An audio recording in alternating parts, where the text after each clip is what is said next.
Oh, where do I go there? There we go. Hello, everyone. Welcome back to another Tomato Sauce stream. And first things first, thank you for the raid, Mono.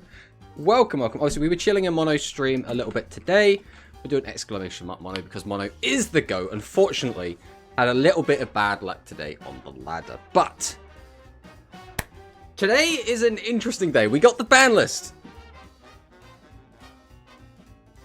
Ban list is fine. Let's be honest. The ban list isn't like awful.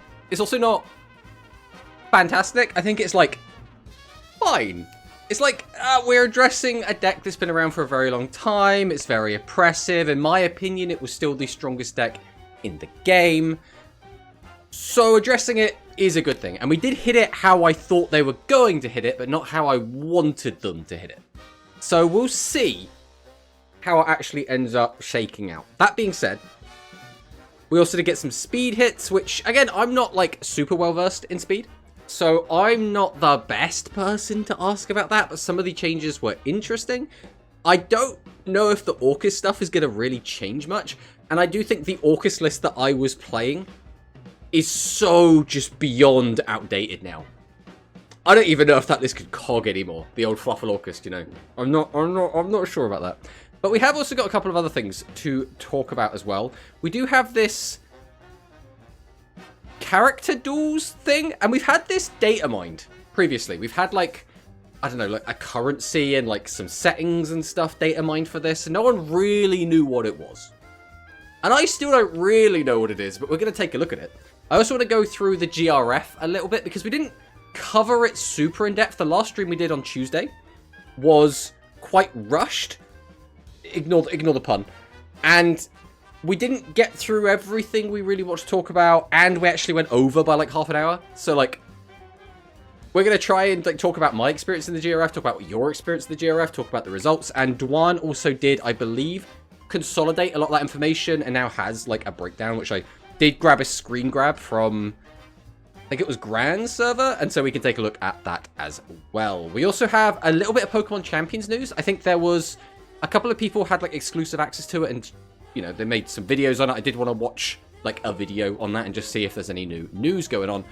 And that's the plan today. That is the plan today. But first things first, let's see who's in the chat. So we have Pokemaster Ian. If the next box should be deck build box because April is a speed month. Yes, we already are expecting a deck build. It'd be very, very strange to not get a deck build. But to be fair, every month is a speed month, right? There's always something speed related, or, you know, speed tends to get more product overall. So like, whenever we have like a rush month, it still feels like there's speed stuff going on in the background, even if it's, you know, primarily a rush month. But yeah, we're expecting a deck build. We have Darth Victor in the chat first to say first somehow, even though I'm late. I got really sick yesterday. Oh, I hope you feel better soon, Victor. We have Bisma in the chat. Every month is a speed month. Exactly. Exactly. Just every month in general. I think the only time I remember there was a month where like Rush felt super dominant was like Go Rush release. Maybe like the introduction of Rush into Duel Links. We have Corey in the chat. Hello, Corey.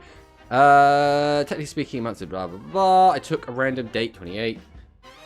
Honestly, the hits to Music Princess are good because they can't reduce attack and OTK anymore. They could still reduce attack, and they can still OTK.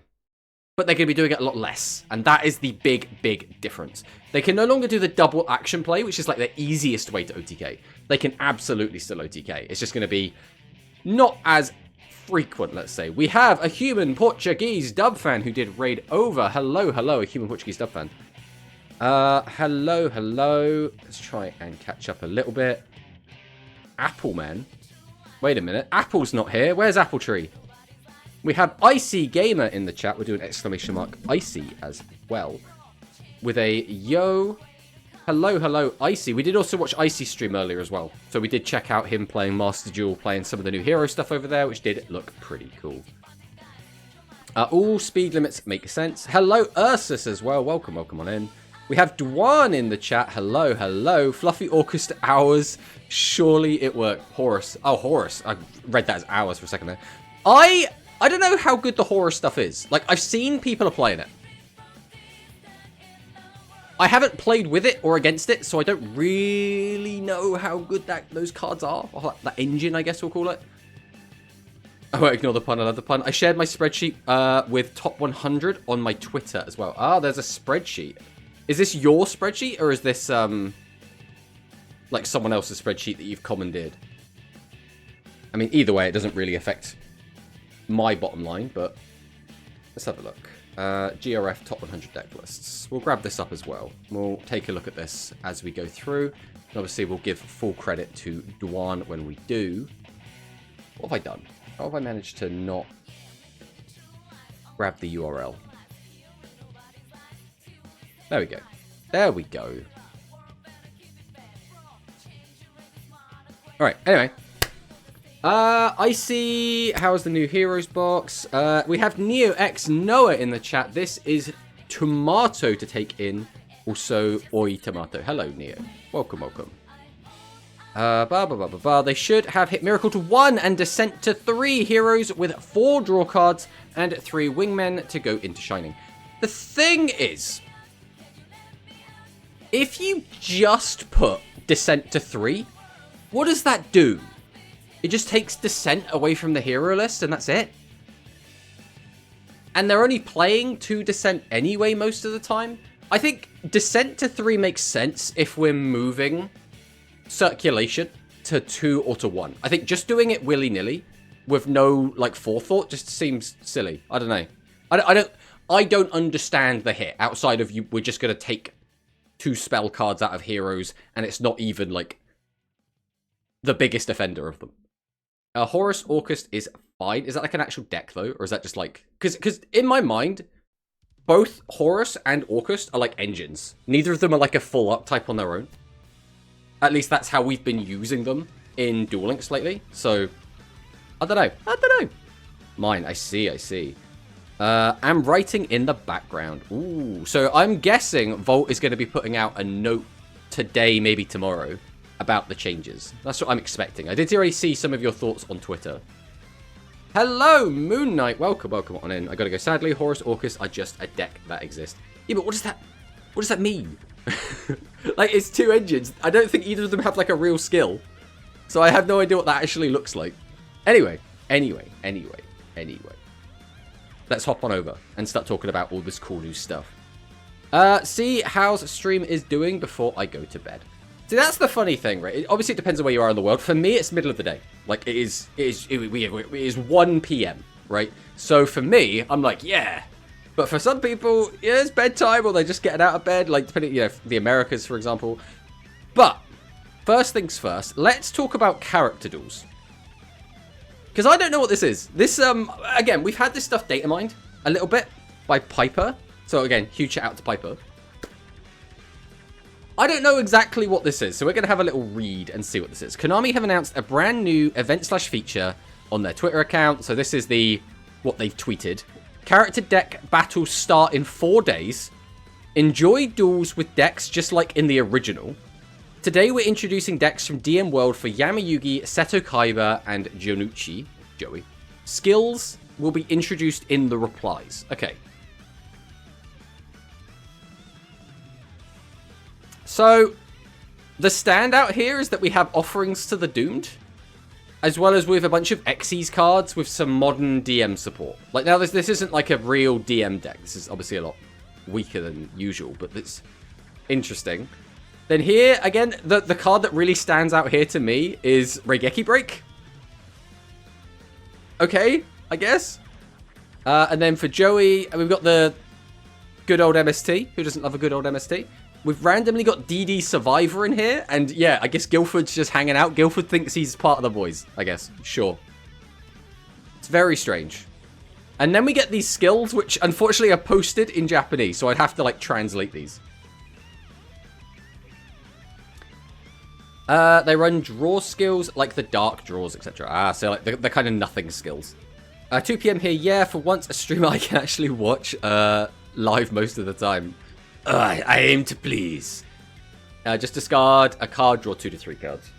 So they're preparing Legacy duels again. Yeah, it's kind of Legacy.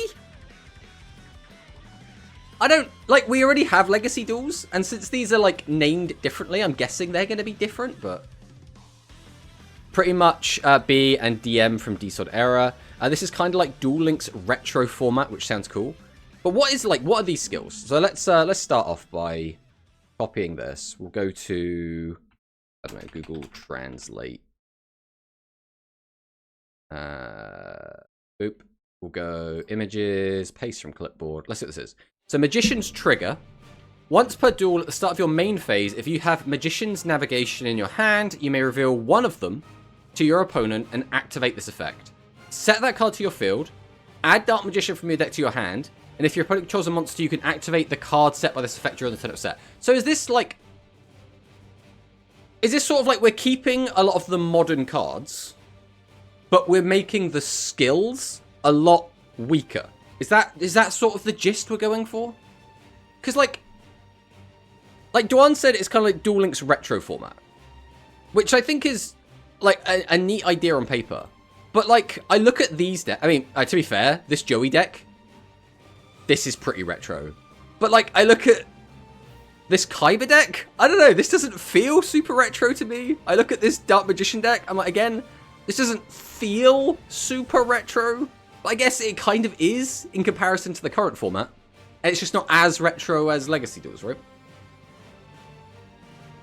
DLM has them translated. I see. We'll hop back over here then. So let's continue reading this. Unfortunately, not much information has been shared as to exactly what these are or how it will work, but we do have deck lists announced for 3 characters, Yami, Yugi, Kyber, and Joey, which suggests more deck lists and characters will be announced in the coming days, so keep checking back for more. The event appears to feature unique skills and a custom forbidden limited list. Apprentice Magician, or Apprentice Illusion Magician is limit 1, etc., suggesting this may be an evolution on Legacy Duels. Enjoy duels with decks just like in the original series. So, announced deck, Skill Magician's Trigger, so we've just read this one. Again, the skill is very weak compared to like a modern deck, right? Seto Kaiba Burst Trigger, again, Trigger, this seems to be a thing. At the start of your first turn, add Polymerization from outside of your deck to your hand. You could only fusion summon Blue Eyes Fusion monsters during this duel. Okay. And then Joey Wheeler, Red Eyes Trigger. Once per duel, at the start of your main phase, if you have a Red Eyes monster 2400 or less attack in your hand, reveal it to your opponent and set it to your field. Battle position can be changed. Then add 1 Red Eyes spell trap from your deck to your hand. On paper, this skill seems the best, but the deck seems the worst. So I guess it kind of balances out. Give us Genesis in Duel Links, Konami. I don't know how much of a Venn diagram there is between Duel Links speed players and Genesis players. I'm not sure. Hopefully it's done well. Not really. This is 2020 decks with better skill than the ones from back then. Is this what a 2020 Dark Magician deck looked like? I don't know, man. In my mind, if you're making a retro format, you go retro, right? You go like, you know, ancient decks. You know, the old like Dinosaur Kingdom and stuff. But we already have like the retro duel tournaments for that sort of thing. Way to normal summon with refusion. The Chinese Duel Link has a mode like Genesis, I think. Interesting, interesting. I mean, I don't know if this is gonna be something I engage too much with. Like, Legacy Duels are something I've always enjoyed.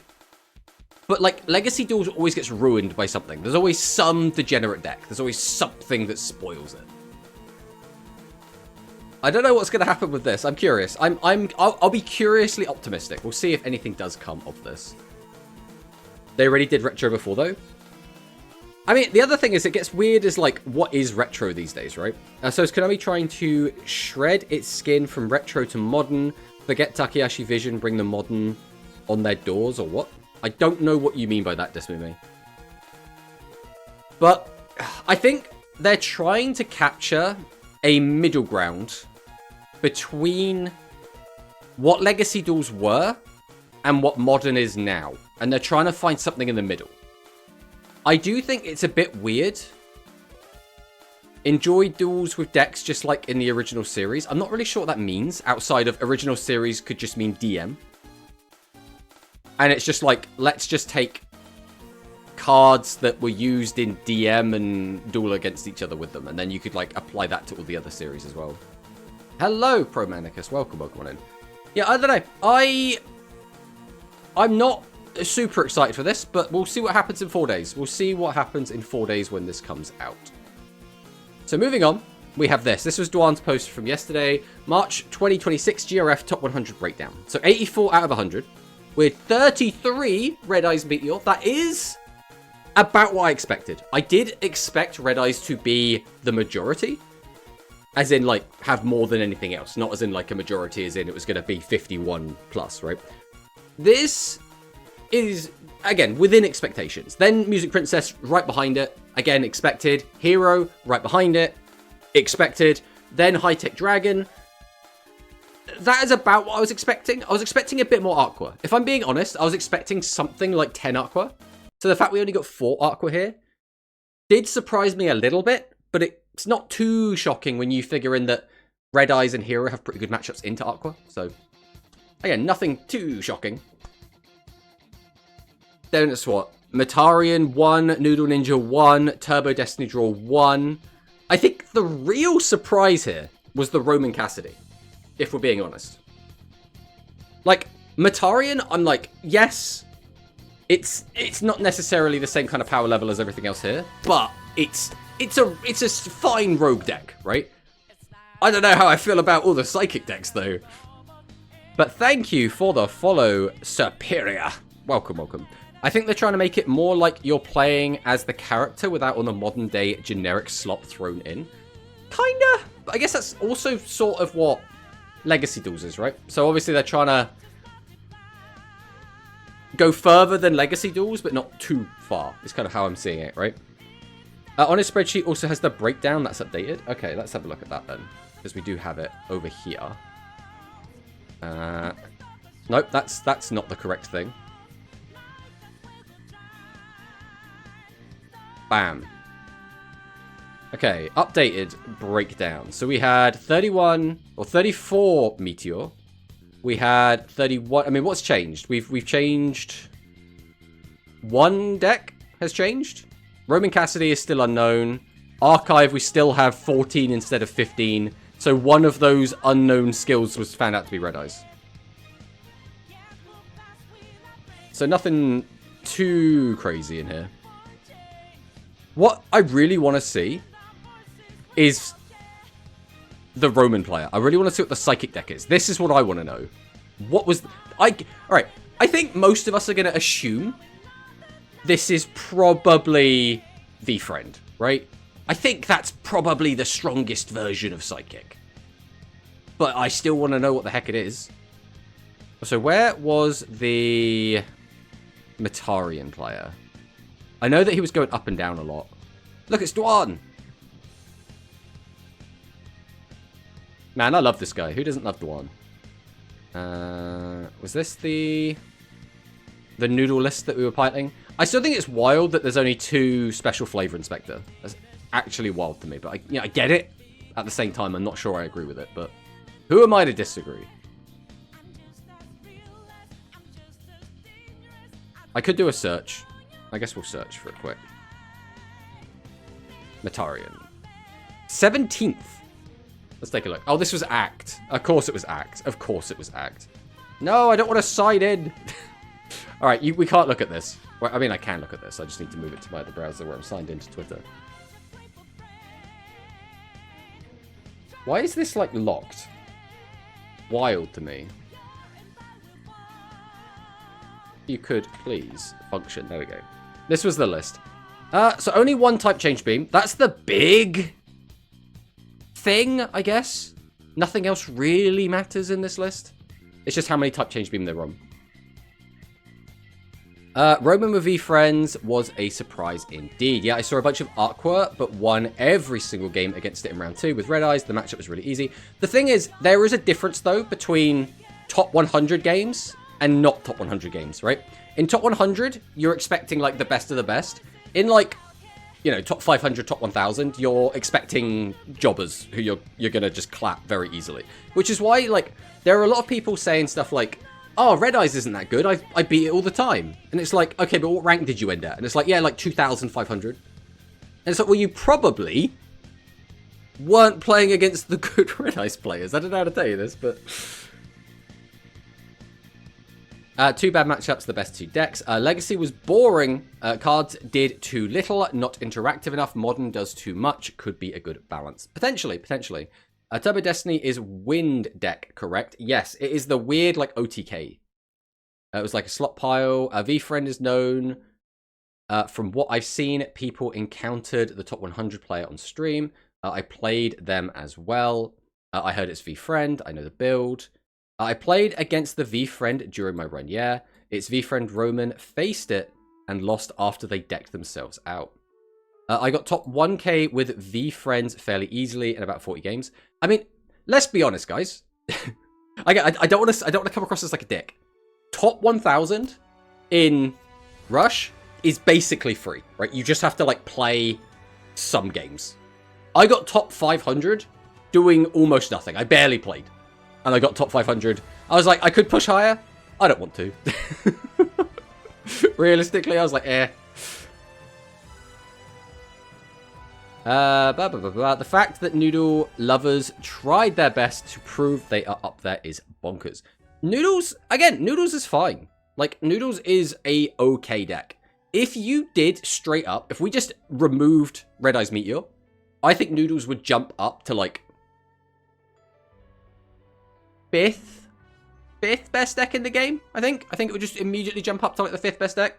So like that's not bad. Sure, too hot for you. I could also go on to DLM. That is a good point, actually. It is all just on, Where is it? Over here. No, that's the ban list. Well, I had it up, and it's just completely gone now. It's fine, it's whatever. No, I don't want that. Just grab this up. But yeah, top 100 decks. We had Meteor Black Rising. Oh, shocker. Crazy. But we did see a lot of trap cards. And specifically the rise of Widespread. A lot of people calling me crazy for playing Widespread. And look who's crazy now. There it is. Number 1, first place. 1 beam, 2 Medusa is a bit weird, but it worked, I guess. Exactly. Pre-banless Batarian before Type Change Beam is off the list. I'm on the last day, fluctuating between 100 and 500, ended on 454. I mean, congratulations on finishing top 500. I don't want to take it away from you. Absolutely do not. Red Eyes wasn't that bad. I beat it very easily. I was ranked 2500. That sums up my GRF experience. Bam, there you go. I said I played Red Eyes and beat Aqualow, and said it was free. Again, we're not specifically talking about you, Corey. We're just talking about people in general. Point is that the top 100 V-Friend guy is legit from everything I saw. I mean, yeah. I mean, he was the only way that he could have stayed in top 500 while not playing that deck would be to every, like, half an hour play a game with V-Friend, like, presumably lose, tank his score, and then keep doing that. That was the only way to hide it. Which is true because they have pretty bad matchup into Red. I suppose they could have just not played for hours and hours and hours. That was the other thing. I got 2405 or something like that with 16 to 18 games. Rush 1000 isn't that hard if the deck is decent. Exactly. What about Negate? I mean, Negate is around. The difference is that Widespread Ruin sets you up to just win on the clapback, whereas Negate is better for keeping you around and is usable into more situations. Widespread Ruin better helps you win the game, right? It's like one is about surviving, one's about winning. But then again, we had lists like this, which are playing Silent Doom. Now, in my opinion, this was the most interesting meta development we had. Because usually day 3, we get to see some like really interesting meta shifts. We didn't really see that this time. What we did get was Silent Doom seeing play. Which is an interesting one, right? So it basically means you can bring back Red Eyes or you can bring back Meteor Dragon. We've got 3 copies of Secret Order, which means, you know, we have 3 ways to go into the Red Eyes. Now we have an extra way to go into the Red Eyes or a way to go into the Meteor Dragons to continue on our plays. And there is, once again, 3 Curse of the Rising Light. Was this list on right? No, it wasn't. This list wasn't on Rising Light. It was instead on Dragon's Inferno. And that was also the, like, the flip-flop. Is some people were favoring Inferno. Some people were favoring Curse of the Rising Light. Go down again. And this time we have double Silent Doom and Widespread Ruin. Wild, wild. Not over Pot, I would say. Yeah, Pot of Greed is just so good, right? The guy who was on top 100 with baseball on day 1 and 2 topped, but he switched to a different deck in the end, but I don't know if he is on any social media. Yeah, that's a problem we're going to have a lot of the time, right? Because I know it was it Kiryu used to do the spreadsheet, and I think has kind of stopped since then. So then we have Happy Danny. I mean, this is the only strange part about this list, maybe, is we don't have a legend trap. We're instead using our anti-level 8 traps, so this is to help in the Red Eyes matchup. I guess you could make the argument that we're playing like a 1 of Curse, 1 of Avian Spell, and we're not playing 3 Star Restart, but I think 2 Star Restart is kind of what the majority of people are playing anyway. The value of Silent Doom outside of just getting combo piece is summoning a 2k guy in defense, which is kind of annoying in the mirror. Well, it can be annoying in a lot of matchups, right? Like, it depends, I guess. Like, Music Princess, it can be annoying, but at the same time, they can just reduce it by 2,000 and then just pierce over it, so maybe they don't care. Here's another hero list. Again, different trap lineup entirely. We had Red Eyes once again playing Widespread Ruin. We're seeing a lot of widespread play of Widespread Ruin, just saying. Then we have Music Princess. Nothing is standing out to me about being weird about this list. We're playing the Nobody Phantom Thief. We're playing a 1 of Curse. Other than that, this looks pretty standard. We got Moki Moki playing hero again. Again, pretty much standard. Again, no legend trap. Is it normal that hero plays 2 fusion instead of 1? So it is sort of now. Since we've had the introduction of Hero Descent, it is a lot easier to just spam bodies onto the board. So what you tend to do is hope you draw into a fusion, then you can use your skill to get back another fusion. Or, you know, make use of Star Restart. But the whole point is you can activate Hero Descent, grab back an Avian and a Burst Tricks, activate Fusion, go into a Flame Wingman, and then use your second Fusion to go into an Elemental Hero Spark, with your Sparkman into the Flare. Shining Flare Wingman. We got there in the end. So, like, it's good. I was personally playing 2 as well. Because, spoiler alert, when I was playing in the GRF, I played exclusively heroes. I only played heroes. I played, I want to say 30-something games. I don't think we hit 40. So it was like, I don't know, 30, somewhere between like 34 and 39 games, something like that. And we ended up top 500. We ended up at like, what was it, 21, 2,200 points, 21.5, something like that. I was quite happy with the results. Random amazing dealer just hanging out here in top 10. What have we cut here? We've cut Clayman. Interesting to cut Clayman. I respect it. Again, widespread seeing play. Music Princess again. Widespread seeing play Music Princess this time. There's the old warrior turning alive. Hey, it's Voltalon! Everyone loves Voltalon. We're playing Compulsory Evacuation Device and the Hammer Shot. The kind of the switch up if you're not playing Pot of Greed. Royal Rebels without the 1k debuff should also be pretty good into Red Eyes, I think. Maybe? I don't want to just, like, say it will be. But, like, it definitely has potential. Descent is a free wingman. They can just revive Avian Burst. Star Restart is shining. Yes. I mean, you do still have to, like, pay for it, but yeah. Silent Doom with Royal Rebels will be weird to see, but I'm sure somebody will try it. Every player that topped with only Hero and no other decks had 58% or higher win rate. Yeah, Heroes is just a really strong deck in this format, I think. Which is why it's a little bit surprising it's not been hit. No trap cards, and we are finally seeing trade-in in one of these decks. This is the heavy trap card version from Voltalon. This is like the, I guess, control Music Princess. Pretty wild. Again, we're not going to go through all of these decks. I did just want to see if there's any, like, weird ones or if there's any, like, trends around. We got, again, Widespread Ruin here. Widespread Ruin. No Legend and just the one Shady. Hey, it's Parko. And this one is actually playing All-Seeing Harvey. We got Fred hanging out with the heroes. He thinks he's one of the elemental heroes, guys. Poor Fred. Poor Fred. He thinks he's one of the group. And we got Widespread Ruin again. Widespread Ruin. Guys, I think Widespread Ruin stocks might be up. I love how this is the only list so far playing Negate Attack, and it's Metarian. Winged Dragon Guide in the Fortress has made his way back. Again, Widespread Ruin. I'm just saying, Widespread Ruin, guys. Top 100. Widespread Ruin. Widespread Ruin. Widespread Ruin.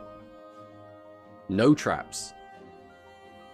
It seems really interesting. Some of the lists have gone all in on traps. They're like, all right, I need Shady, I need Phantom Thief, I need Buffered Slime, maybe I want a Legend Trap. And then other lists are just like, nah, bro. Got no room for traps. The Harvey thing is really funny because I think it's solely my fault. I mean, I don't think it's even like a bad idea. It's just like interesting that he's the only one on it, right? Battle trap stocks are skyrocketing with the ban list. Potentially, it's a tricky one. Like, there's definitely some potential there. Definitely some potential. But anyway, the main reason we were looking at this was because we were trying to get a feel for what the meta is. Hello, Execute You Limit. Because we were going into taking a look at the Forbidden Limits list. So we're going to go ahead and take a look at this now with the information that we've just gleaned. So, what we know is, if we go back to here, Red Eyes Meteor, most populated deck. Very, very strong. Definitely tier 1. Realistically, we didn't think this was going to get hit because it is brand new. Why would you hit a brand new deck? You want to sell the product. Music Princess, been around forever, so we're expecting some sort of heavy hit to Music Princess. Hero, I, again, was expecting heavy hit to Hero. Hero's been around for a very long time. The deck is very, very strong. We don't need this deck to be as strong as it is.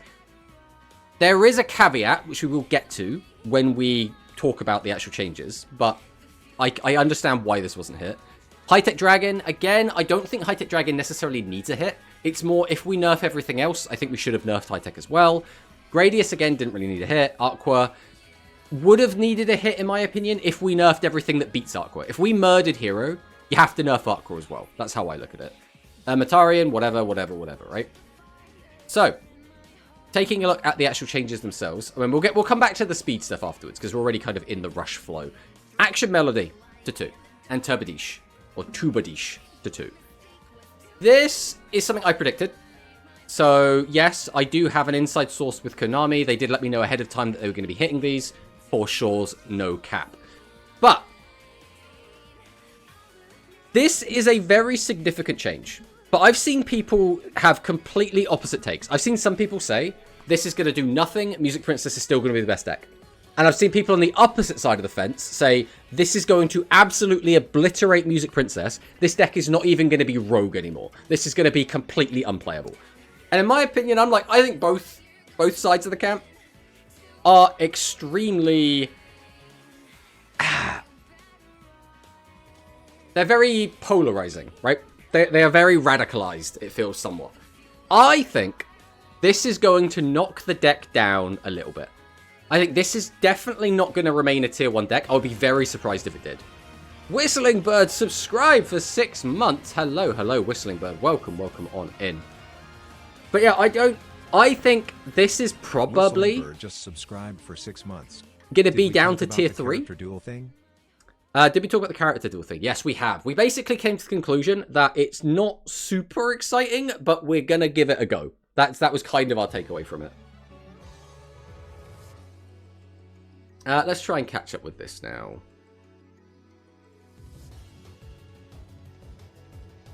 Already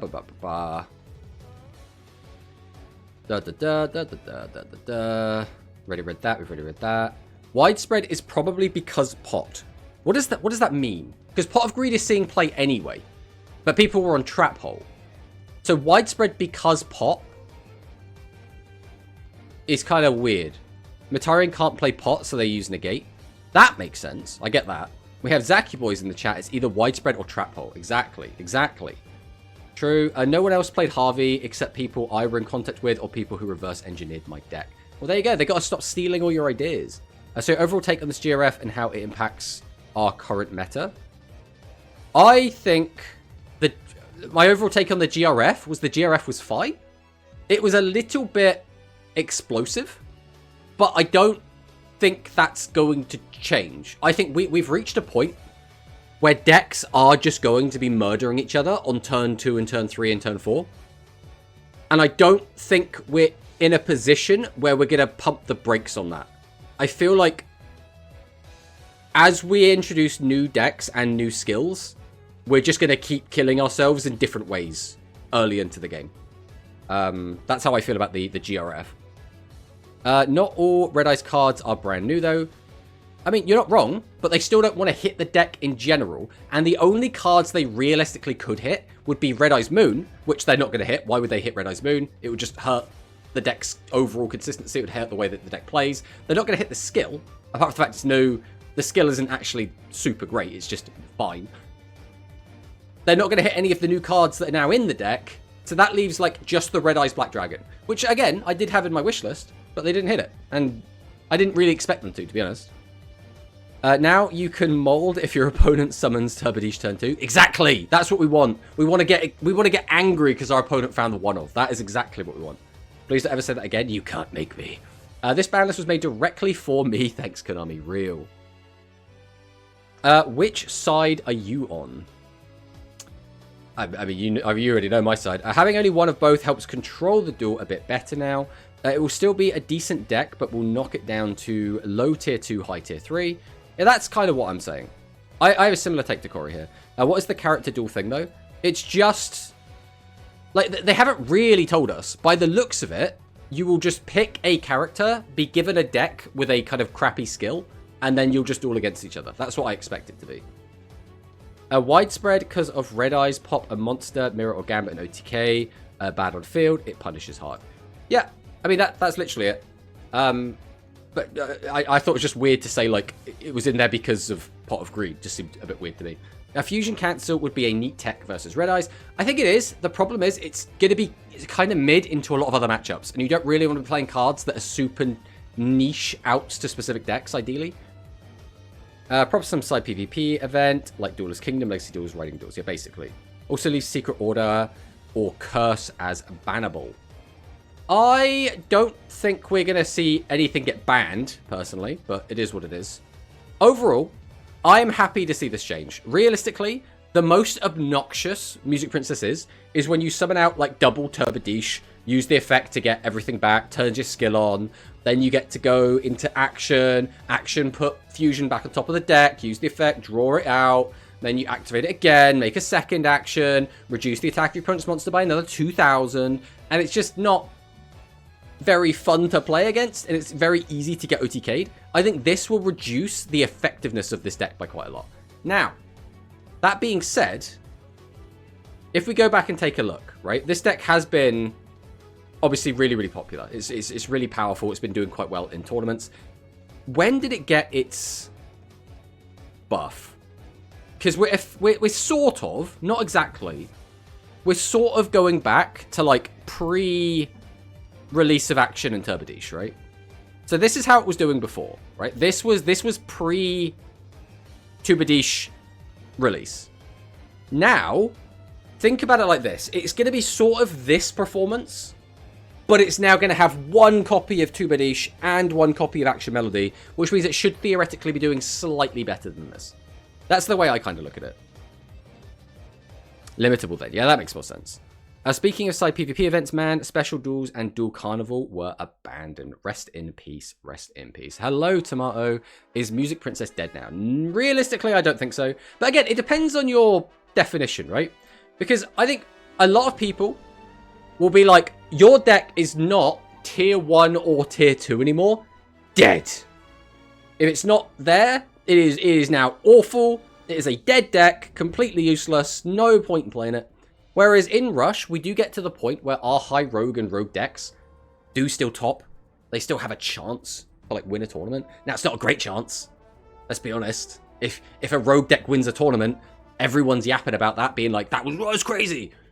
Rogue deck won the tournament. And it's exciting. It is exciting.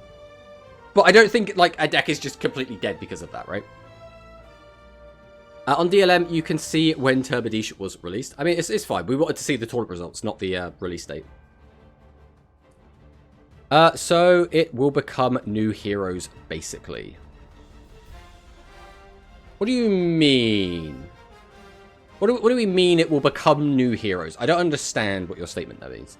I missed the whole both players can draw one card at start. Highlander duels, and character roleplay PvP. Special duels event, Konami should have brought more of that. Yeah, the thing is, I think Konami have to evolve with the player base, right? So, a good example of this is, a lot of people came to Duel Links originally because they wanted these slower paced games, right? They wanted summoning out shitty vanillas, they wanted to attack each other, they wanted a lot of like slow gameplay, interacting with your opponent in very kind of mediocre ways, right? And that worked really well at the start. The problem is the game has evolved as the years have gone on, right? It's now been, what, 9 years since Duel Links came out, something like that? And as we've gone through, the player base is now used to a different style of game. Realistically, if you were here just for that older style of game, so like the Legacy Duels crowd, most of those players have probably moved on, right? Because those players were probably originally attracted to Duel Links because it wasn't close to TCG. Now, I feel like Duel Links speed is so close to TCG that the people that are still playing the game want that. They don't want that slower pace. They want faster paced, right? They want builder boards. They want breaker boards. They like what they like, but they also aren't looking for that super simple gameplay. And if anything, that's sort of what Rush is here to kind of facilitate. If you were liking that more simple style of gameplay, Rush is here for that. But I think if you're trying to make a speed event, you're better off now appealing to the modern crowd. Because how many people are going to like reinstall Duel Links after quitting for several years to play a mode that's been designed for them? I don't think many, personally. But yeah, I am excited to see these two get hit. And then we get these two. So, Unlimited, Gaia Conqueror of Champions. This is fine. I mean, Gaia Conqueror of Champions unhit literally changes nothing, right? It does actually nothing. This wasn't conflicting with anything. So unlimiting it does straight up change nothing. There was no reason to touch this card, right? The heroes also had this slight gap between release before we got Shining. The deck was High Rogue. We stitched and switched to newer skills. The deck crumbled out of the meta, then suddenly emerged. I mean, it's just going to happen, right? As you get new decks come into the game, new cards, new skills, you know, things are going to go up and go down, right? It just means you can play other Limit 2s with it. Yeah, but there aren't any other Limit 2s. So, like... do you know what I mean? All right, we're going to take a look quick, right? We'll take a look at the current Forbidden Limit list. So, right, which of these cards are we playing in Gaia? Like, we're not playing any of these. There was literally no reason to touch Conqueror Champions, right? There was no reason to do it whatsoever. The only reason I could see is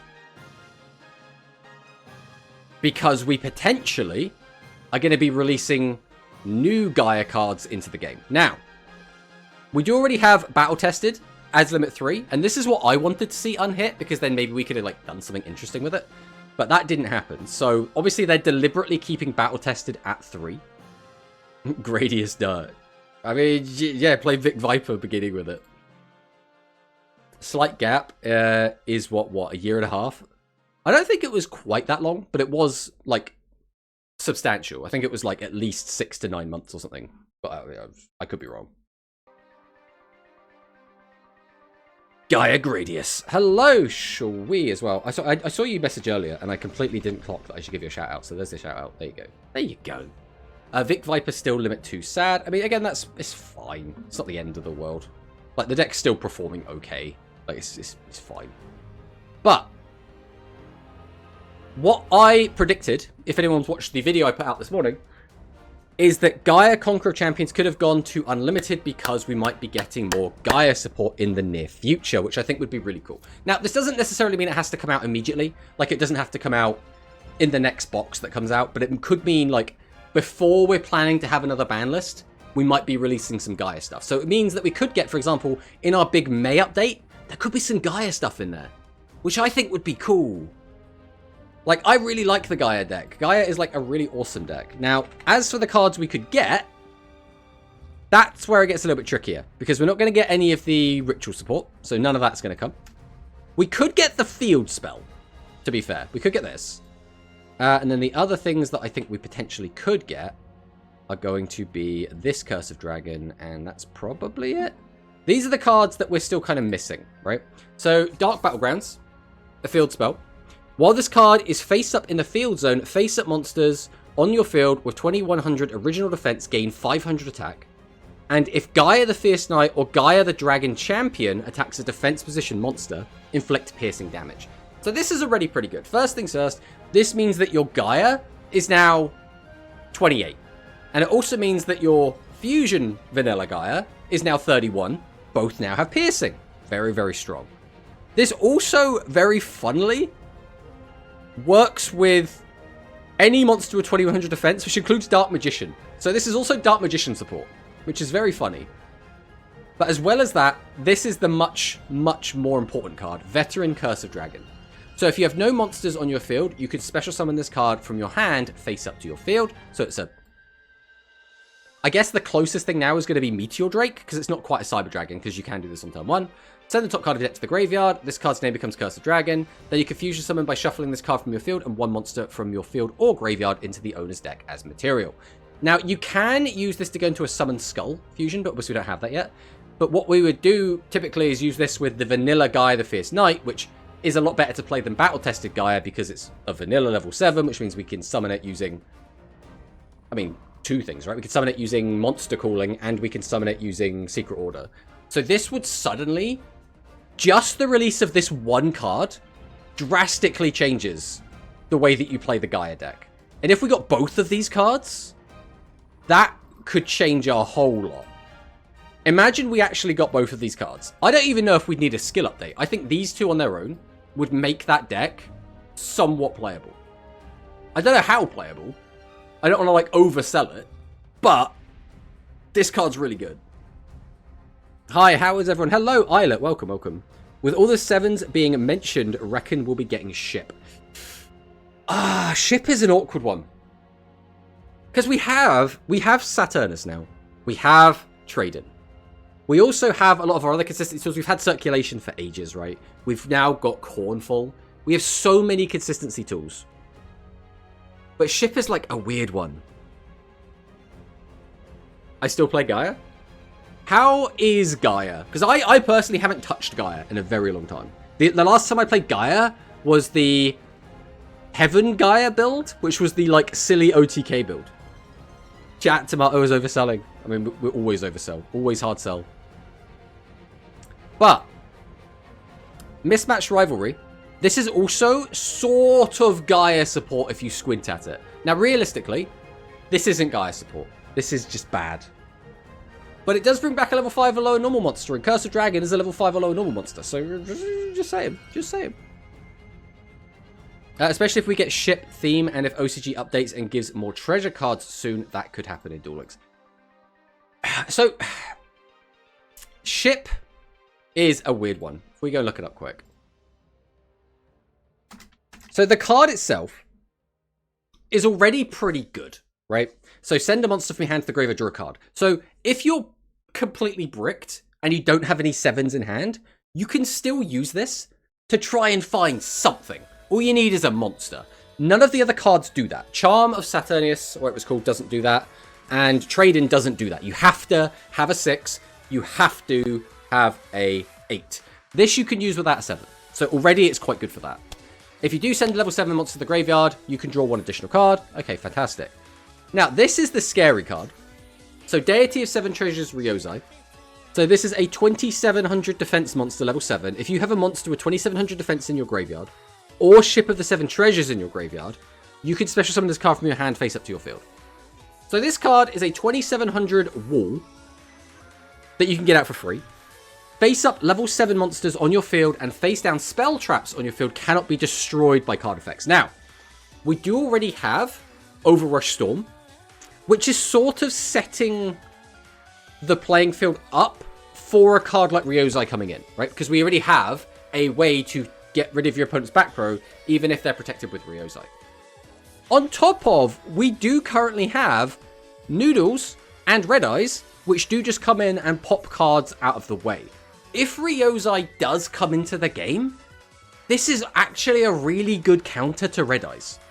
Like, this would genuinely be a really, really good tech. Well, it's just generically a good card, but specifically a really good one into the Red Eyes matchup. So, like, it's not impossible that we could get something like both of these cards. That being said, I don't think it's super likely, especially considering all of the skills that we currently have in the game do lock us, which means most of the time, if you're playing a, you know, a skill that isn't a generic skill, you won't be able to play a level 7 light fairy monster, right? Now, the other two cards we have in here, Deity of the Seven Treasures, Bay Die, also really good. So again, if your Ship of Seven Treasures is 2600 or 2700 defense, summon without a tribute. So you just get to cheat this out. Bam, we get a 2300 guy. Send the top two cards into the graveyard. Again, milling is always good. And then you can make one face-up monster on your opponent's field lose 700 attack and defense. So this can attack over 29s, right? In my opinion, 27k wall, or 2.7k wall, means nothing with all the skills and big guys that are in the game. Plus, like you said, it can only go in a pile deck because of the skill locks. So, I understand what you're saying. But if there is a skill that lets you play this, suddenly this becomes sort of an auto-include, right? Like, this card is so good. Like, so good. Plus, if we got, for example, all of these cards released at once, and they came with a skill, like a Ship of Seven Treasures, Deity of the Seven Treasures, like, deck, that could be a really strong deck. Like, it could genuinely be really, really strong. This could be its own deck with a skill, though. Exactly. But this card is just really good. The primary issue this card has is you need specific outs to deal with this. Now, you can just attack over this. It's not difficult to get a 2800 attack plus monster in Duel Links. But this protects your back row. So then it forces your opponent to use Overrush Storm if they want to try and get rid of your back row that's protecting Ryozai. So, like, overall, I don't necessarily think this would be, like, something super crazy, but this is definitely the scary card out of the cards. But that was just my thoughts, feelings, and opinions of, you know, if Gaia does get unhit, you know, maybe, well, we know Gaia's gotten unhit. Maybe Dark Battlegrounds, maybe Veteran Curse of Dragon could be around the corner. You never know. You never truly know. Almost lost my streak since your watch-along video disappeared. I mean, that's what happens. So I have to delete the watch-along VODs. But hello, PTRG. And hello, Zorak. Welcome on in. So we'll quickly go over the Rush skill changes. Hard Rock Overture. So the skill no longer applies the minus 1000 defense penalty to monsters placed on the field by its effect. It also now allows you to add one level 7 or 8 monster from your graveyard to your hand from turn 2 onwards, previously only level 8, and allows a level 7 plus monster to attack directly once per turn. So, this is quite big. First things first, this now means it is not that difficult to slap some high defense monsters on the board and have them keep their high defense, which is pretty good. Now, in some matchups, I don't think that's going to matter too much. In other matchups, that can be very annoying. Like, very, very annoying for your opponent to deal with. So this could actually be really good. Now, we can also grab a 7 or 8 monster from the graveyard to our hand. All that really means is we can grab back the piercing guy who's level 7. Which is good. That gives us more options. But that isn't going to, like, drastically change the skill, I don't think. And allows for 7 plus monster to attack directly once per turn. That could be big.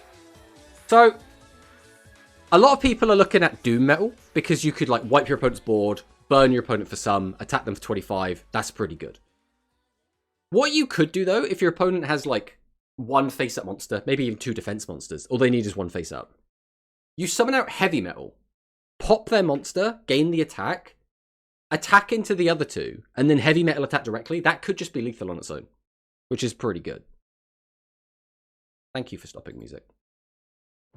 Hard Rock is crazy as well. Yeah, Hard Rock's, I mean, is fine, but I don't think Hard Rock attacking directly is going to matter as much, personally. Yeah, Way is attack with the boosted. Yeah, exactly. So, I'm curious to see how this is going to perform. Now, the downside is, the big downside. This deck loses to, like, every trap card. Like, you don't win through Nobody Phantom Thief. You don't win through Slime. You don't win through any Legend. You lose really hard to Shady. Like, you lose to, like, every trap. Like, the one thing you're going to have as a benefit is you're not really going to care too much about your opponent's combat traps. As in, like, you know, attack, defense, changing trap cards, right? So, like, the new dragon one, the meteor one, and the wind one. Outside of that, this is going to get messed up by just every trap card in the game, which is going to feel super awkward. 1 piercer plus heavy metal OTK. Exactly. When will the skill be active in the game? So I believe all of this is coming in 2 weeks. It's always 2 weeks, right? April 9th. So that is, I mean, basically 2 weeks, right? No, it's exactly 2 weeks. Exactly 2 weeks from today. Also, the Nightmare Trap, why did they unlimit that? I don't think we have any level 5 Demon Rush. Well, like I said, it's, for me, it's Gaia and Snake Clown. So it's Curse of Dragon and Snake Clown are like the 2 big ones. But you could just use it to bring back level 4s. But I just don't think it's going to be particularly good either way, right? So, I mean, we'll take a look at these speed hits real quick, even though, again, I don't really have too much to say about them. So, Gimmick Puppet of the Leo, what does this one do? Once per turn, if you have no cards in your spell and trap card zone, you can touch one material from this card. If you do, place a Destiny counter on this card. You cannot conduct your battle phase. When 3 Destiny counters are on this card, you win the duel. That's very funny. I don't know... What is the difference here? What does putting this to 1 do? Takes other 1s out of the deck, I guess, is the most important thing. I don't know what other 1s are in the game at the moment. So Resonance, if this card is sent from the field to the graveyard, you can add 1 level 5 or higher insect monster from your deck to your hand. If this card is banished, you can send 1 insect monster from your deck. Well, I mean, that's just crazy good in any kind of insect deck, so I can understand why that got hit. Stops the FTK with Atlantis, I see. Tomato, what about the Cybertech Alligator and Mismatch Rivalry? I mean, that just also seems like a complete meme. It's not really worth talking about. So then we have Nibiru to 3. This is neat, I guess. Nib is one of those cards that is either really, really strong or really, really mid. That's kind of how I look at it. I don't know. It's a weird one. Because we have also hit, what, Gallic Granite as well. So, like, we're trying to reduce access to this card, and now we're trying to reduce the playability of this card. I don't know. It's a weird one. W hit. Fuck this deck. Hello, Augustin. Welcome, welcome. Then we have Trap Trip Garden. So during your main phase, you can normal summon 1 Trap Tricks monster in addition to your normal summon or set. The first time each insect or plant monster you control will be destroyed by battle, each turn is not destroyed. You can banish 1 monster you control, special summon 1 Trap Tricks monster from your hand or graveyard. Yeah, I mean, any Trap Tricks hits are going to be good, right? So we have... Pleiades is fine, right? Is anyone even playing Pleiades at the moment?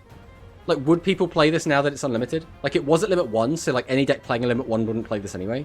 But, like, does this matter? I don't know.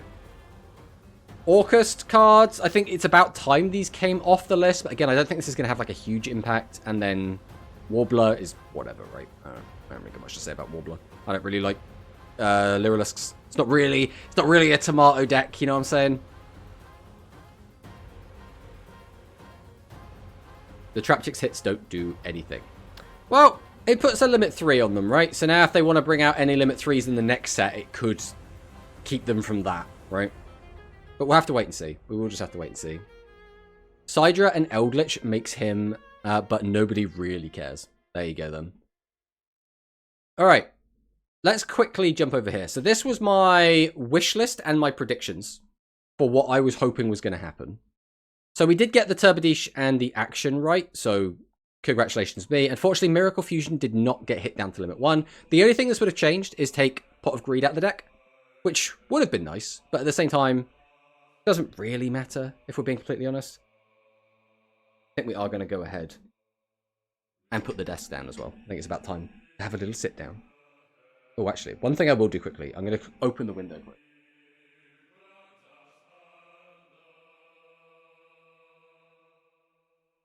As it is getting a little bit warm. Hello, I'm down here now.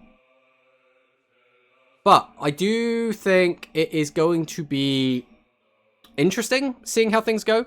Because, like we said, people were hoping that we were going to get Elemental Hero nerfs. I was hoping we were going to get Elemental Hero nerfs. The reason we wanted Elemental Hero nerfs is because the deck has been around for ages. The deck has been consistently good the entire time. Even when the deck hasn't been seeing a ton of tournament play, the deck has still been really strong. It's just been, like, underrepresented.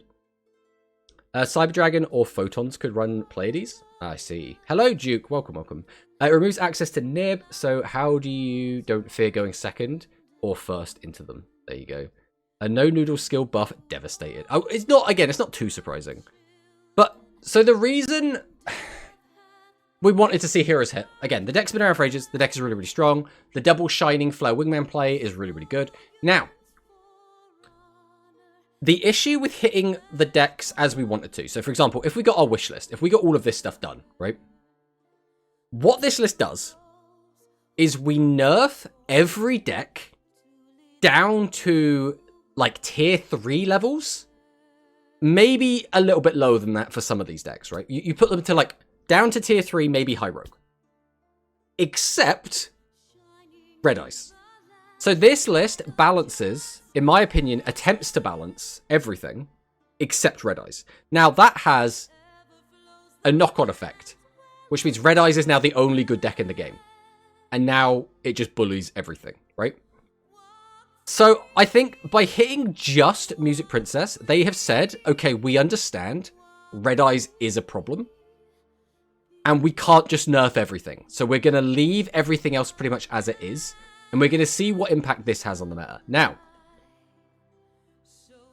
because we're hitting Music Princess is the biggest offender when it comes to like, okay, you've got to have Shady or you die, right? The downside is, now people might be like, okay, I don't need to play Shady as much because the primary deck I need to Shady has been hit. But Red Boot or High Tech still exists. So I actually predict we might see an uptick in high-tech decks. I think we might see more people playing this deck and it doing well in tournaments. That is going to be my prediction going forward.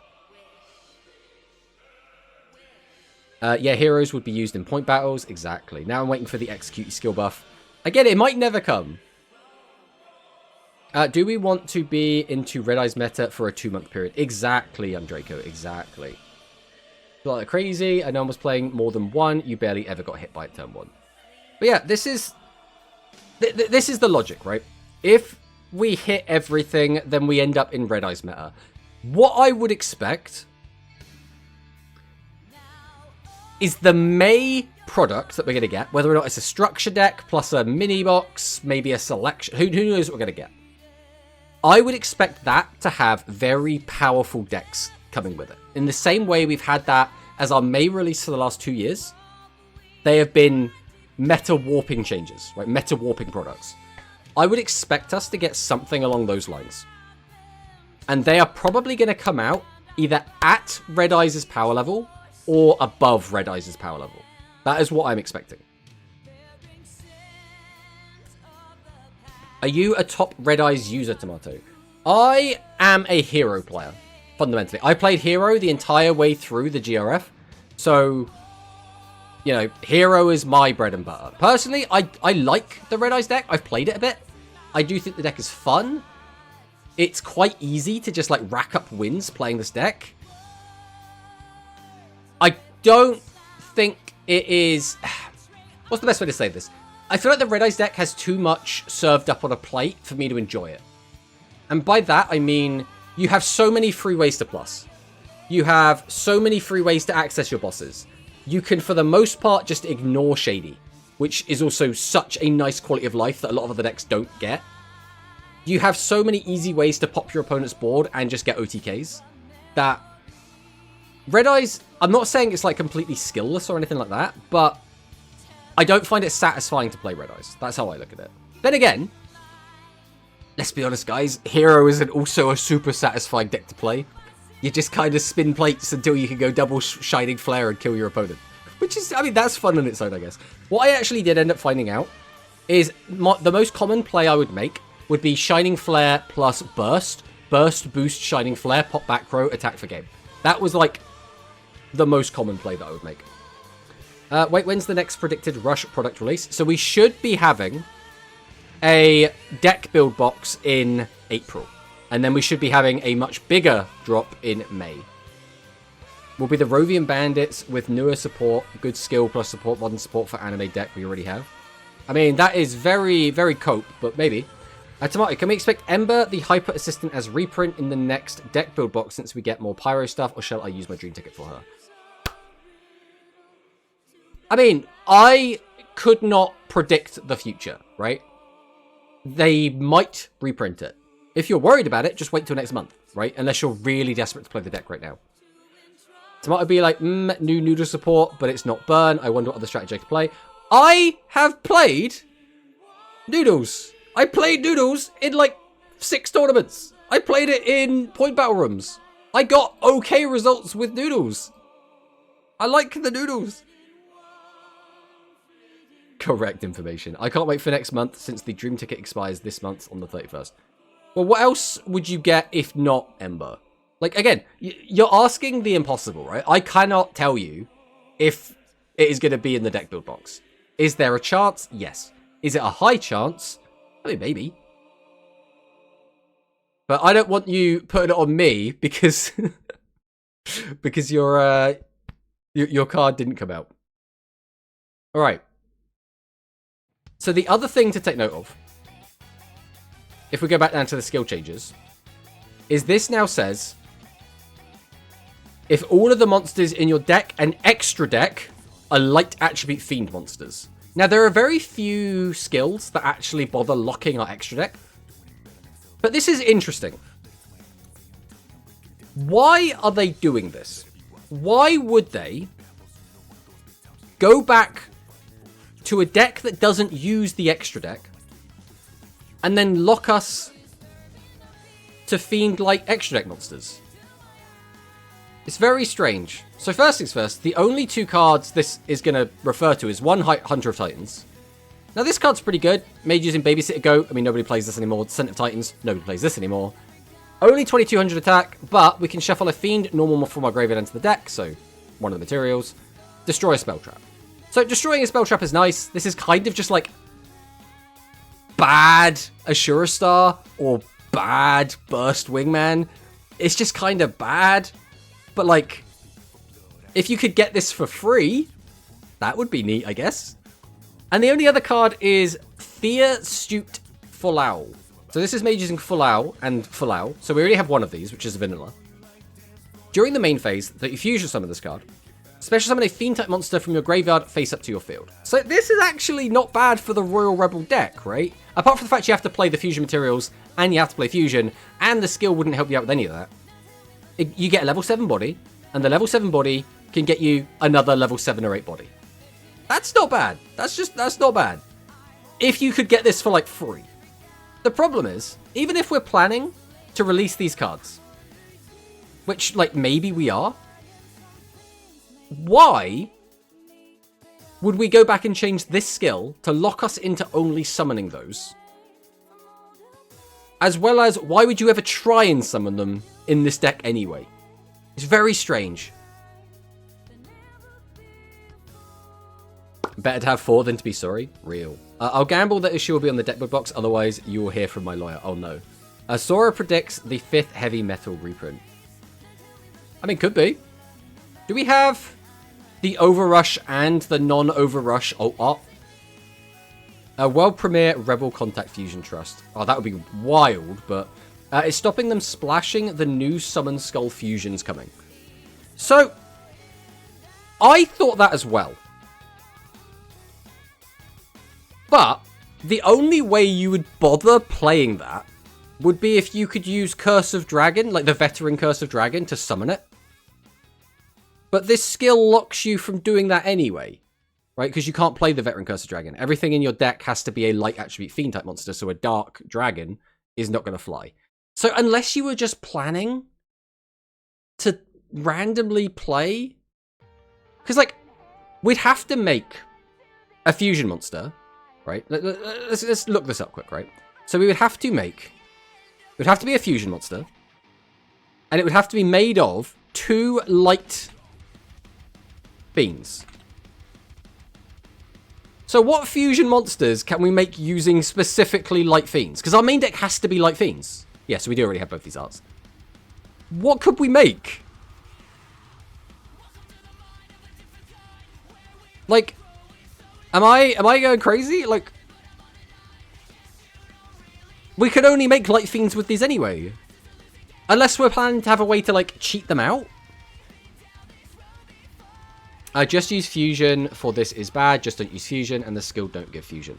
I mean, we understand that, Luis Fernando. We understand that. We're not questioning the viability of it. We are questioning the thought process of changing the skill in general. So we're going to get Heavy Metal reprinted again. I mean, potentially. Also, isn't Babysitter Goat dark as well? That's a good point. I think it is dark. It is. We cannot play the Goat. We can, however, play Descendant of Titans. And we can play Full Owl. Which means the only card we could possibly make using this skill is Fierce Shoot Full Owl. Which is just weird. Branded Fusion for Fiends, real. We're going to get that.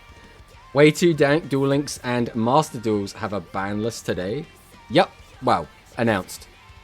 Maybe a Fusion sub thing coming or something. Stops Majustar being played too. But it doesn't matter if Majustar is played because we can't play any of the actors. So we just couldn't do it. It's just weird.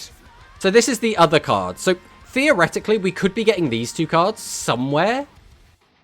Because the only reason to change that skill is if we're going to give us these, I guess. But during the turn that you summon this card, special summon a level 3 Fiend-type normal monster from your graveyard face up to your field. So you can go into this, then use this effect to bring back the other Full Owl, then fuse them together into this, then use this to bring back another monster, which can't be this because you wouldn't get the effects. It's only on the turn it's normal summon, so we can't just, like, loop it. But it's very strange. It's very, very strange. So the other cards that we, again, we're probably not going to get, but like, I don't know, maybe. Does Rush have fusions from deck? No, there is nothing in Rush that searches your deck for any reason. There's no way to fuse from deck. There's no way to search a card from your deck. All you do in Rush is mill and then get stuff back from the graveyard. But we could potentially get as Bolas the Star Knight. This is another one of the Star Knights, level 7, 2400 attack. Change one attack position, level 5 or higher Fiend monster on your field to face up defense position. One face-up monster on either side of the field gains 600 attack to the end of this turn. I mean, this isn't fantastic. But then again, none of these cards are fantastic. Full Owl isn't fantastic. Fierce Duke Full Owl isn't fantastic. We haven't got no wave yet, so I mean, we could get this. I don't think it's going to do anything crazy. This is the big one that I've seen going around. There's been a lot of people saying we might be getting progressive.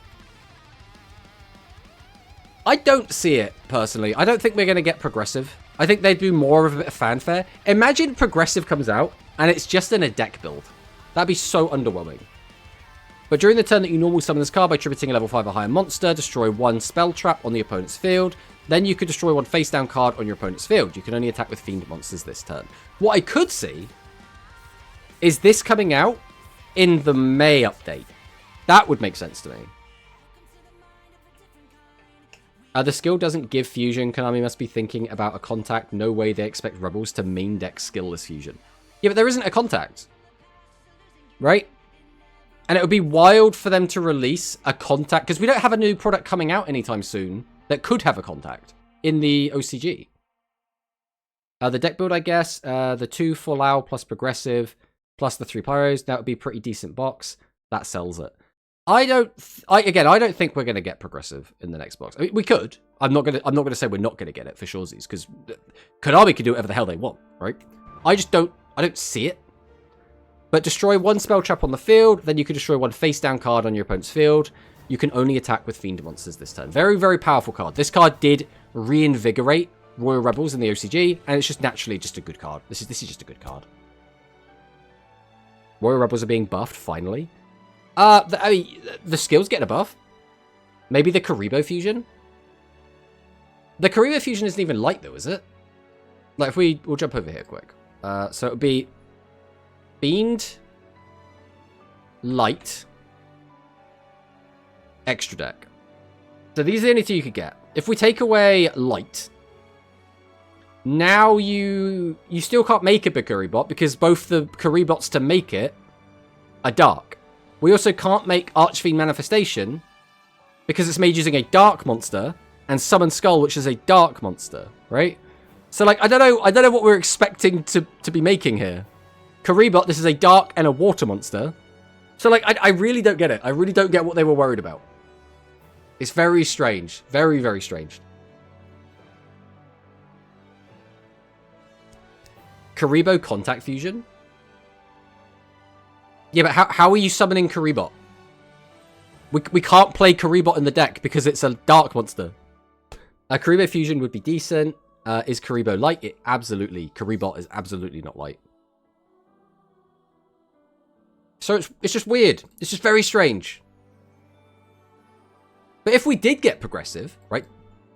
We're going to huff some copium. If we do get progressive, could be pretty cool. The only downside is, again, this is going to get hit by all of the trap cards.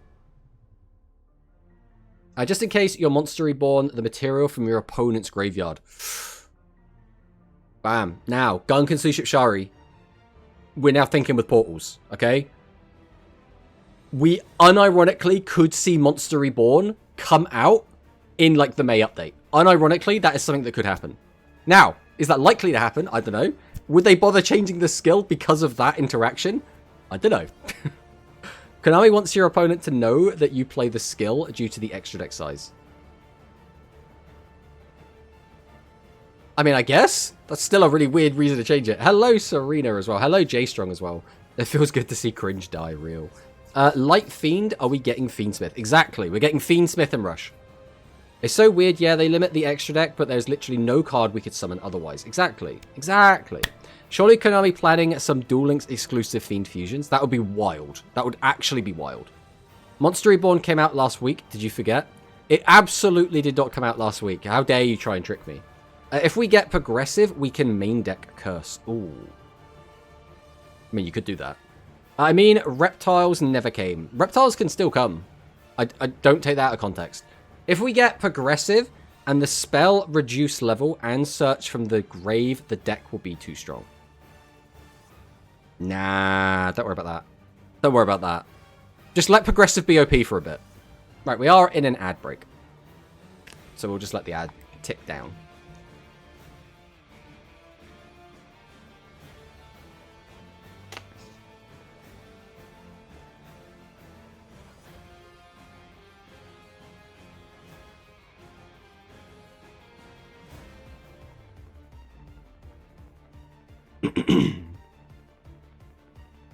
Welcome back from the ad break.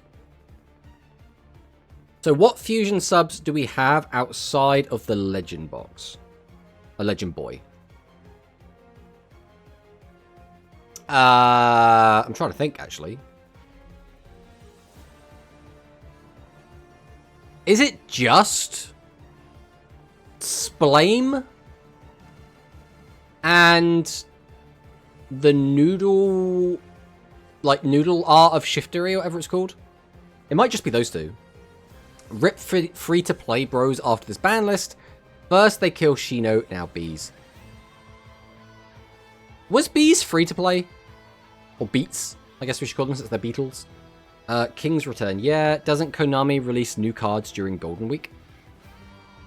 I'm not the person to ask that. What do we think will be the big rush card for the qualifiers campaign? What was last year's card? Because originally it was, I think it was Blue Eyes, right? Then, was it Pot of Greed last year? Because, I mean, Monster Reborn does kind of fit in with the theme. We could also do a trap. A trap would be cool. Oh, Master of Sevens. Right, yeah, it was Master of Sevens. That's right.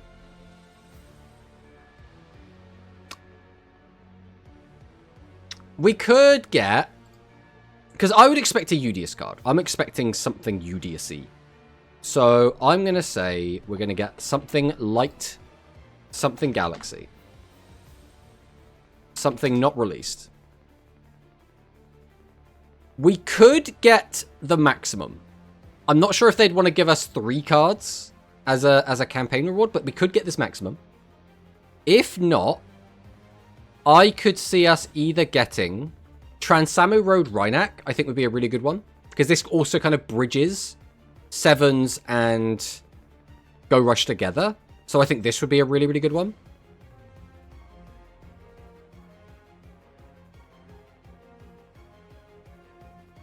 Is there anything else I'd actually give a crap about? Now, part of me is just like, just give me Trans-Amiro Rhynak. I think this would be good. Reborn, probably, and give us Yuga. I mean, that would be pretty good. Give us Lost Oblivion or Darkness.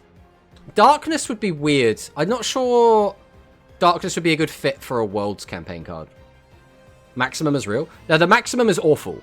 But if you give it a really busted skill, maybe it does something.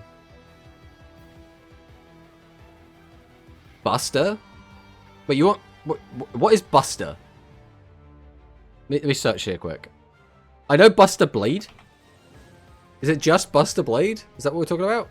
Oh, you want Buster Linek? Or do you want Ace Nian Buster?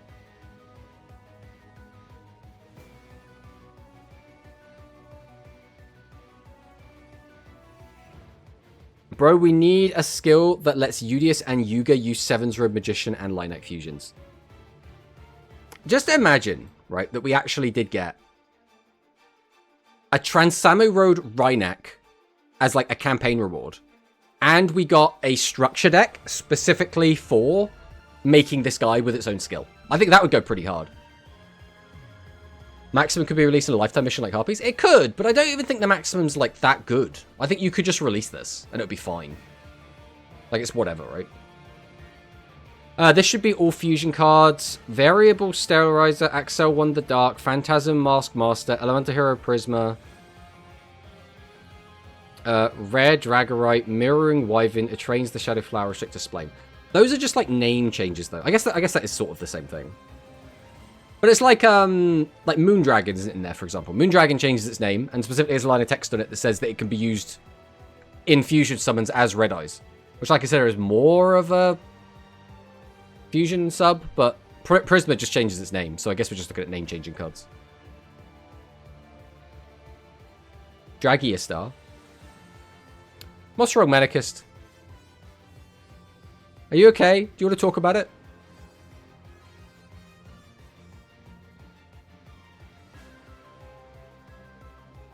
Why are we buffing Light Galaxy? What did I miss? So we're talking about cards that could come out as the card we could get. Why do you want Dragiastar? First off, we already have Dragiastar. He's here. This is Dragiastar.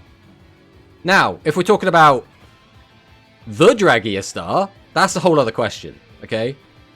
If we're talking about Dragiastar if, that's another different question. Realistically, I don't think we would get these as the campaign reward. Last year we got a Yuga theme thing. I'm expecting a Udius theme. The 7's fusion. Wait, you want...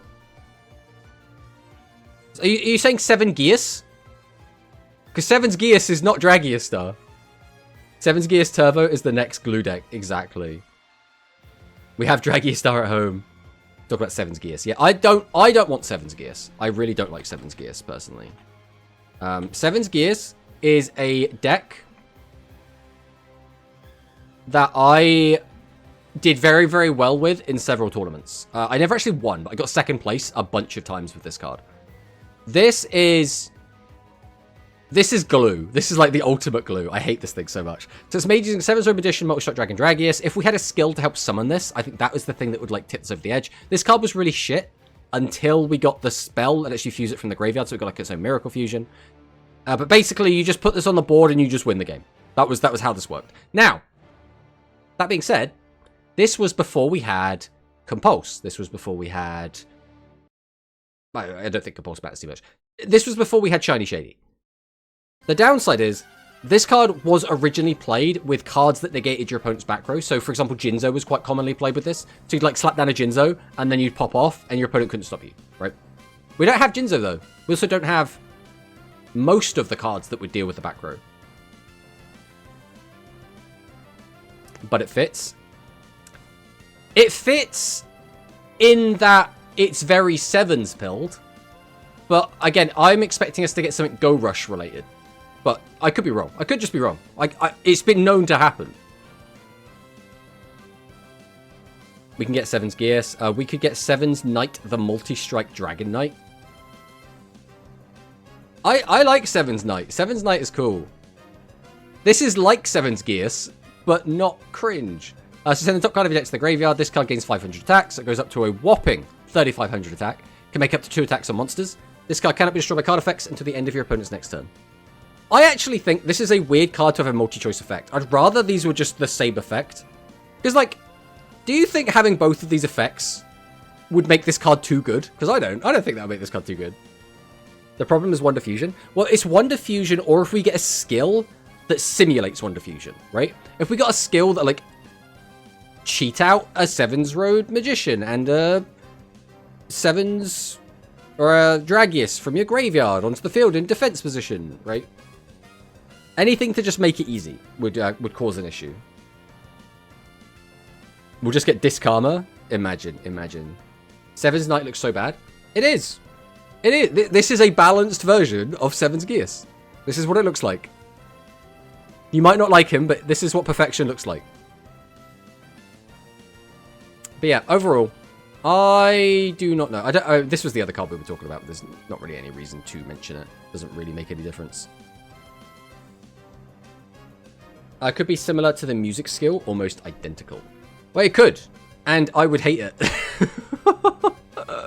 I really don't like 7's Gears. I don't know what to say, man. It's just very OTK. It's very OTK. I guess we'll move on from this. We've kind of talked about everything I had kind of predicted. We've talked about the changes this could have, the potential cards we could get. We talked about if Gaia comes off, maybe it means we're getting some Gaia support, and I think these are pretty much the last 2 Gaia support we don't have. We talked about these fusions and how unlikely they are to come, but maybe we just get Full Owl and the other Full Owl. Maybe. So now we'll move over to here. So there should be... Is it still not on here yet? What is going on with Yu-Gi-Oh! Org? The new Rush card is still not on here. Right. I'll go and grab it from my own Discord server, I suppose. Can you believe it? Can you believe that they haven't bothered to upload the new card?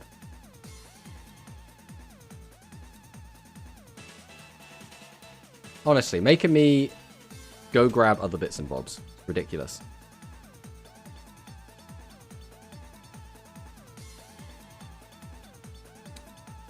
So this is... Let's make this a little bit smaller. The place that the Charmers return to. Field spell. While this card is face up in the field zone, all face up level 3 or 5 spellcaster monsters with 1500 original defense on the field gain 500 attack. Also, both players can normal summon level 5 spellcaster type monsters with 1500 defense without tributing. So what does this do? This makes your Charmers slightly bigger.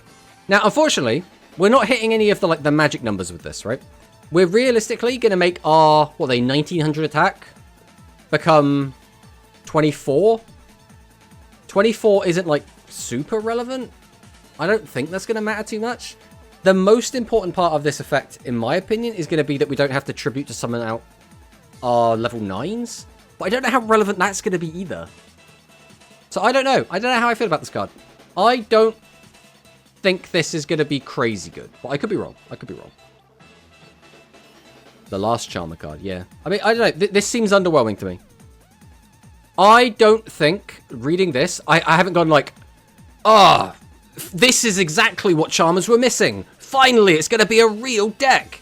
It's going to put a little bow on top of the entire archetype, and suddenly it's going to win and be a real... I don't know. I don't see it. I just don't see it. I mean, maybe I'm wrong. Maybe this card ends up being absolutely everything the deck needs. Maybe the deck is a really strong, playable, self-contained archetype, but my gut's telling me it's not going to be very good. Are the Charmers flip monsters? No, they are not. They kind of simulate flip. So the effect is, if this card is flipped face up, do a thing. But it's not a flip, right? So it only works if you manually flip it on your turn. So you have to have got it onto the field face down defense, and then had a whole turn go round, and then you could flip it up on the following turn. That's the only way to have their, like, quote-unquote flip effects go off. So it's a bit weird. It is a bit weird. Now Charmers will have 21 cards in a single pack and still are a big meh. Yeah, I mean, I don't think we were really expecting too much out of them, so it's not too surprising. Alright, I did want to take a look at this. This is the... I haven't seen this yet. This is the Yu-Gi-Oh! Master Duel 1500 Days Campaign Changing Destiny. I always like watching these like Master Duel animations. So we'll see what this is. Obviously, it's very Destiny Hero build. So this is also interesting because we are getting the Dragoon in Duel Links as well. So it's interesting they're having like Dragoon in this video. Right as we're getting a Duel Links skill update that's going to be able to summon Dragoon.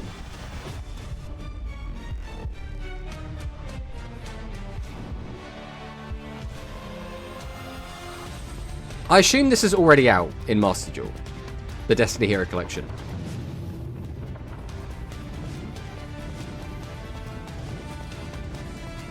I don't know if anyone here really plays Master Duel. But I thought this was interesting. Thought it was worth having a look. Well, with that out of the way, the last thing I want to do before we jump in and play some actual Rush Duel is take a look at this. So this is uploaded by Cerebi. So anyone that doesn't know, Cerebi is like the biggest like fan site, I guess, is the way to think about it.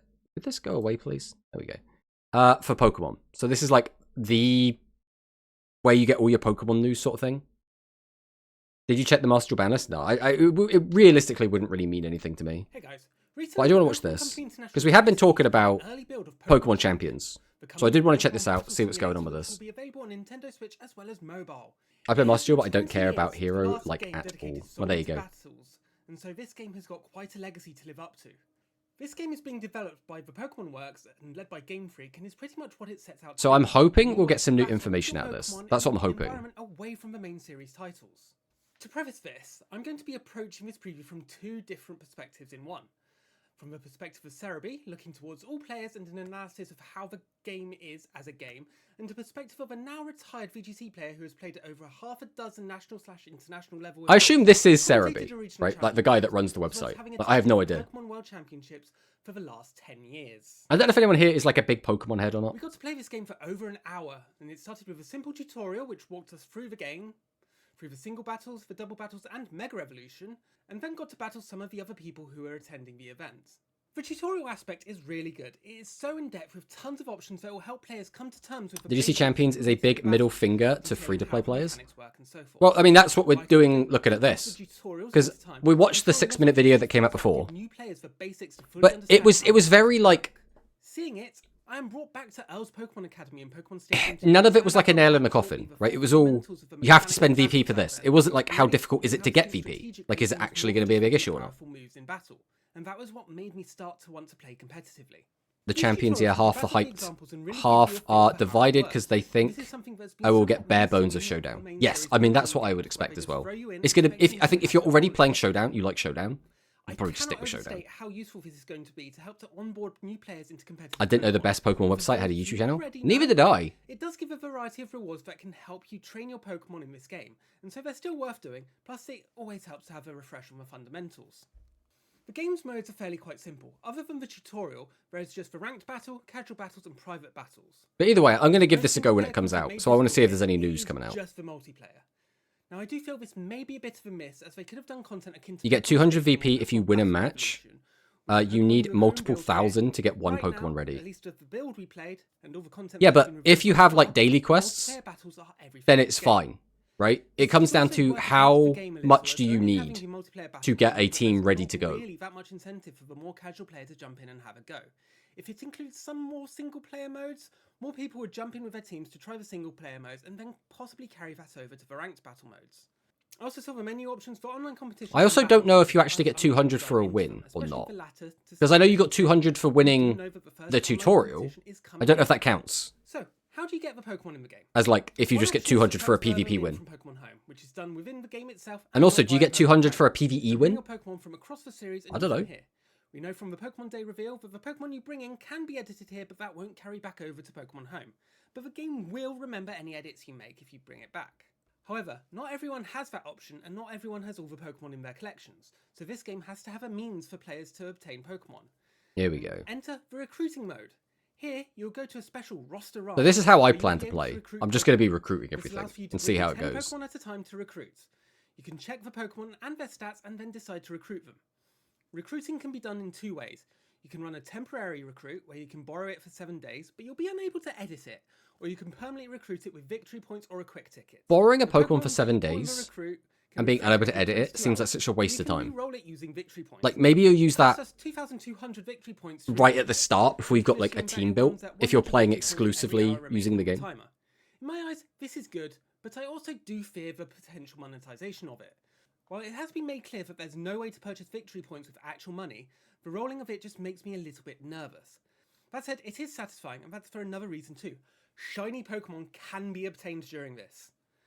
Shiny Pokemon will be made very clear. The icon for them will be surrounded by sparkles, and when you check the Pokemon out, there'll be a ring of sparkles around it. This will encourage you to keep going, as shiny Pokemon are obviously always sought after. So, you have your Pokemon now, and you want to train it.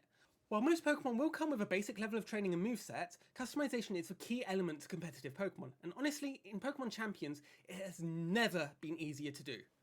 Now, there are no levels in this game, so all Pokemon are basically set to be what they would be at level 50, much like how ranked battle works in the traditional main series titles. As such, the stats are adjusted accordingly. Through the demo, it also became very clear that yes, IVs are no longer in this game, at least not in a way that we can see or alter. I personally don't really care about IVs. Like, for me, it's kind of whatever. Every stat, and there's absolutely no way that I could see to adjust them.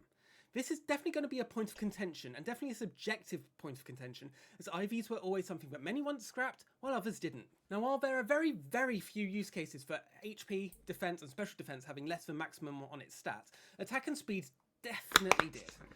With moves such as Foul Play using the target's attack stat, players frequently went for the 0 IV to make it do less damage, and speed is the most vital one, as you'll want as low as... Hopefully one day we get a draft battle system. I think that would be awesome. Some players, myself included, sometimes did a sneaky thing of having a speed IV be a couple of values under maximum. When I think the borrow shows that it will be expensive to actually obtain, and they want to casual players to get the new stuff every now and then. Yeah, I think the idea is they want players to just buy the modern games. They're like, okay, you can play this, but also we want you to be buying Pokemon Home. We want you to be buying the latest Pokemon games and putting your Pokemon in. So we're going to add friction for if you're trying to just play this as a standalone game. Speed gets boosted. There are many examples of things like this in both singles and VGC formats, such as getting a speed-focused beast boost on Kartana, which required less than maximum IVs on Kartana's attack stat. Others include Raging Bolt, where if you, for some reason, wanted to make sure Photosynthesis boosted speed or special defense over its special attack, you would have to make sure not to hypertrain its special attack and run a nature that lowered the special attack in order to do it. With no IVs, however, this is just entirely not possible, and so some Pokemon you'll just... So I get what he's saying. At the very tippy top level, not having IVs is a negative because there is less skill expression in how you build your teams to get specific results. I think, though, it is worth taking that hit to make the game more accessible for everyone. But again, that might not be a popular opinion. Because, again, I'm a casual player, so this helps me as a casual player. It might not help, you know, Wolfie as a world champion, right? That all depends on how much you min or max your stats, and go for these unique, albeit not that uncommon use cases for lower than maximum.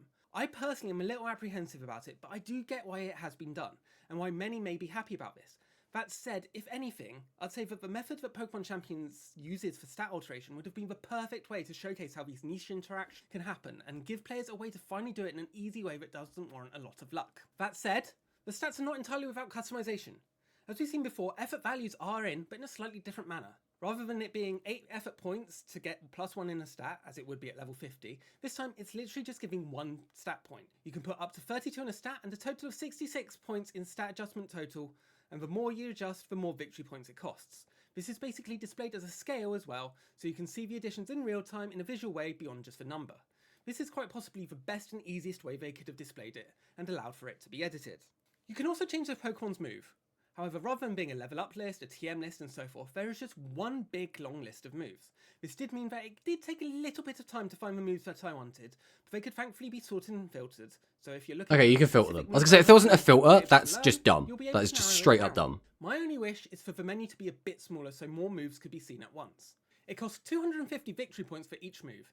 Each move also natively has the PP it would have if it had a PP max used. Hello, did we go over the ban list? Yes, we did, Hunter. Natures and abilities are also customizable in this manner, costing 500 victory. I mean, there wasn't much to say. And that includes Music Princess hit. It was more speculating, was the interesting bit. In-game shop, and as we know from the Pokemon Day reveal, through the Battle Pass. Although we are unable to access the shop to see what price and currency it uses, but once you purchase the item, you have it forever and it can be used on any Pokemon. But you can only purchase one of each item, but that follows standard item rules in competitive players. You can only have one of a specific item on your team at any one time. Now, this level of quick customization for a Pokemon is really unprecedented in the Pokemon games, and it really makes it so simple to build the team you want. It took literal minutes for me to build a team, and while I personally can do it in a similar time in Pokemon Sword and Shield and Pokemon Scarlet and Violet, It took minutes to build a team with 20,000 VP, by the way, just saying. I'm back, had to go check a couple of news note that Central Leaks posted about Championship. Well, you can't post leaks in here, Desmume. Automatically give you teams or readjust a team for you. Now, once you have built your Pokemon, you can then put them in a battle team, which is where you assign the items, and then they are good to go for the battle modes. The fact that customization takes victory points is a bit of a sticking point. Victory points have been confirmed to not be tied to the game's microtransactions, so getting them comes in a variety of different ways. The first is simply by battling. As you battle through the game's modes, you'll receive victory points for your participation. 2,500. I feel like that, for me, is going to be the big thing. Missions for you to complete. The missions come in 4 different varieties. You've got the daily missions, weekly missions, starter missions, and memberships. So okay, how many are we going to get from those? To go through. These missions include things such as logging in, recruiting a Pokemon, competing in ranked battles, using super effective moves a certain amount of times, and things such as that. They don't only give victory points, however, but a variety of things including recruit tickets and more. So there'll always be a reason to go. I guess that's fine. A ticket is basically something you'd be spending VP on anyway. As is standard on mobile games and games. But it's like getting a voucher instead of getting actual currency, right? It's really going to be the sticking point here. With it costing around 2,000 victory points each to edit a Pokemon, and you needing a team of 6, that means you ideally need 12,000 victory points if you want to fully customize a team of 6. This is something that I know VGC players are going to need to know, as many times VGC players will adjust or build their team last minute for some final tweaks, and if they run out of time to accrue the points, it could cause a couple of problems with setting up a team for live events, especially as there because it's going to be that plus 2,500 per Pokemon to actually permanently recruit them if you're playing just this game. However, when the game launches, we'll see the ways of earning the victory points, but it's such a big part of the game that it has me a little bit apprehensive ahead of Pokemon Champions' adoption into the Play Pokemon circuits. It's so unbelievably easy to now build the Pokemon that you want, but you need to have the resources to get it. And with this preview, we had the resources. We just don't know how hard it's going to be to get them. So, let's talk about the battle. The battles we played through were part of the casual battle system and connecting to other players in the preview, so we got a proper look at how the battles worked.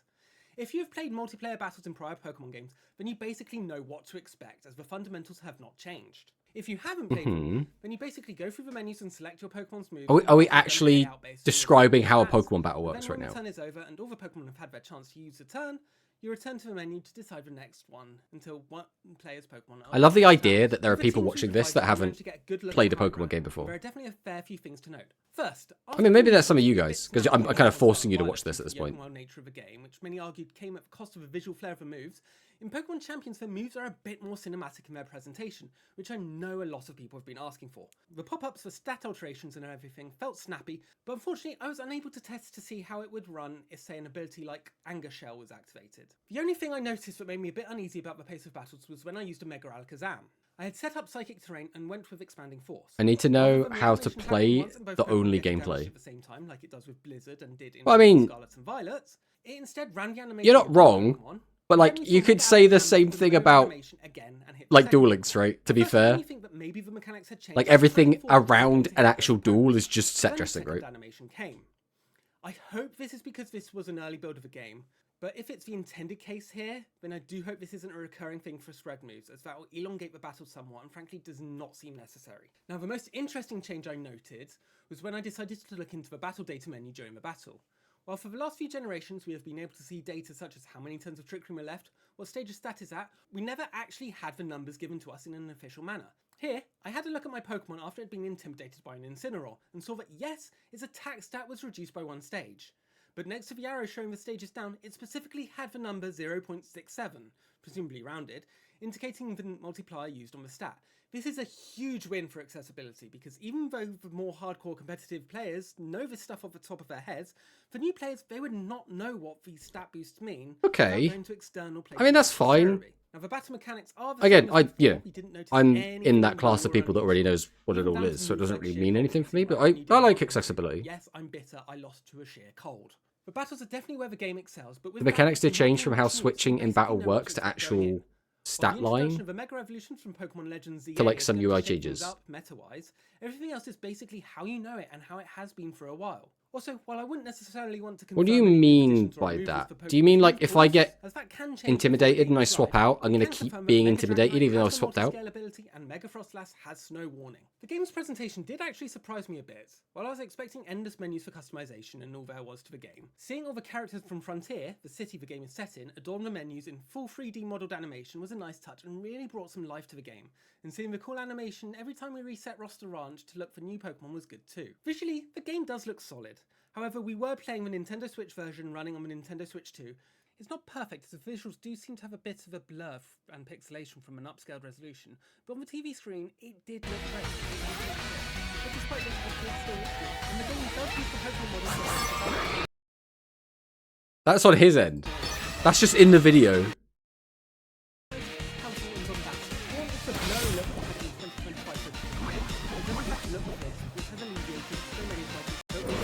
Which fits the battle vibe, and when you There go we to go. battles, you can set the music to various battle themes from prior Pokemon games. Now, some of Pokemon's best attributes as a series. I really is like the music, game's UI. so bringing Yeah, it's the clean. music It's clean back UI. to This is great. Overall, I did enjoy my time with Pokemon Champions, but as a VGC player, that was to be expected.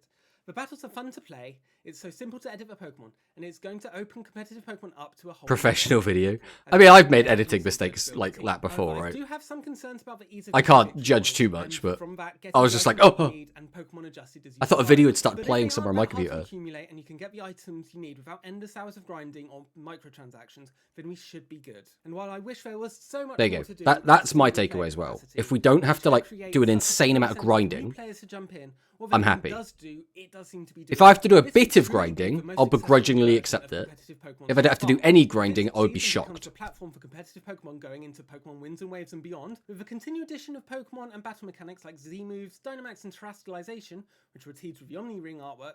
And based on what I've played so far, we could be in a really good place with this game from a competitive standpoint. It just might need a bit of an extra boost to lure people in. Now, as a Pokemon fan, I am intrigued with how it goes. And as a VGC player, I really want to jump in again right now. Thank you all very much for watching this preview, and let me know in the comments below what you think of Pokemon Champions so far. And be sure to stick to Cerebi for all your Pokemon Champions. I mean, I'll check the video in chat in case anyone wants to go and have a look at it themselves. And if you've liked this video, press the like button, share with your friends. If you haven't already, press the subscribe button Yeah. for more Cerebi videos. And I'll see you guys next time.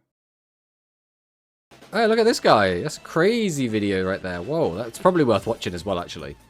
But we didn't really learn a lot from that. What did we learn? We learned that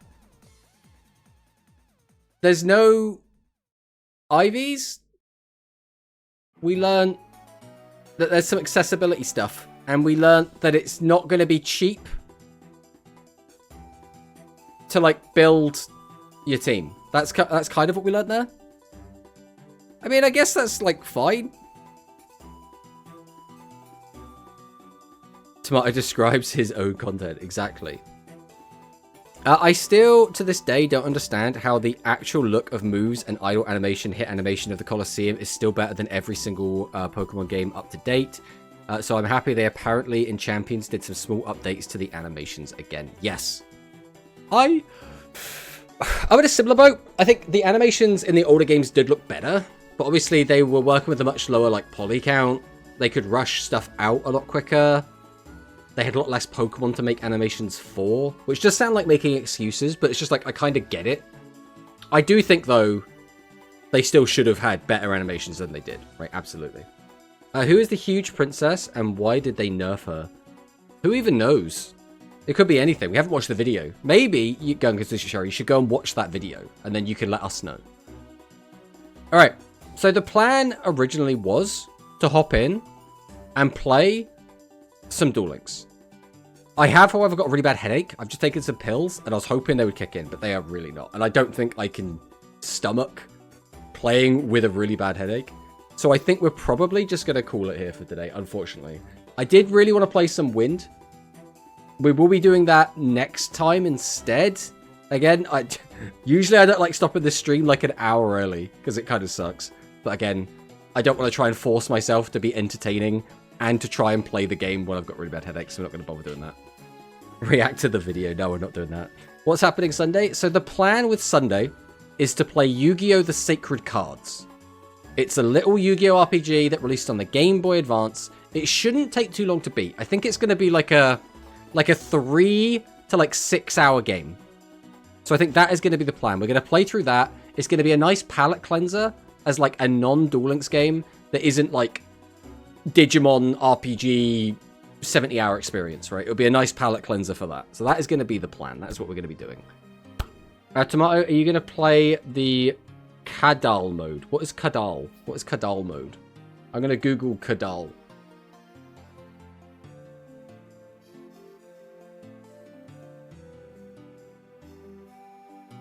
I have no idea what this is. Is that a really hard game? No, the really hard game is the one afterwards, which we might be playing afterwards, because I have played that game before and I did quite like it. Good night, Tomato. Have a good rest. I'll be Digimon Upside as soon as I have live.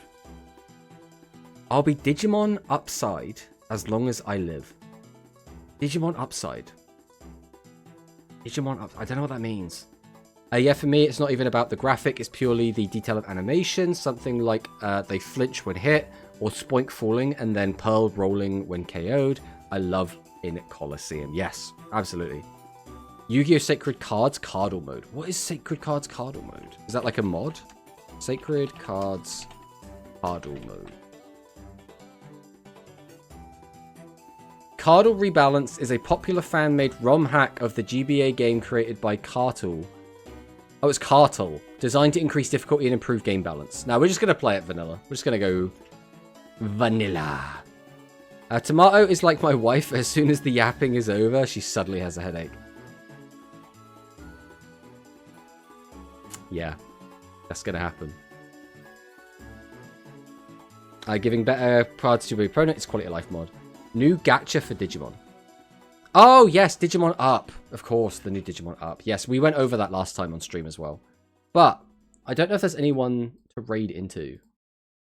We should see if there is anyone. I don't know any of these people is my current issue. So we're probably just not going to raid. We're just not going to raid into anyone. That's going to be the plan. But thank you guys for watching. Again, we'll be back on Sunday with Sacred Cards. Hopefully it'll be fun. Thanks for hanging out. And goodbye.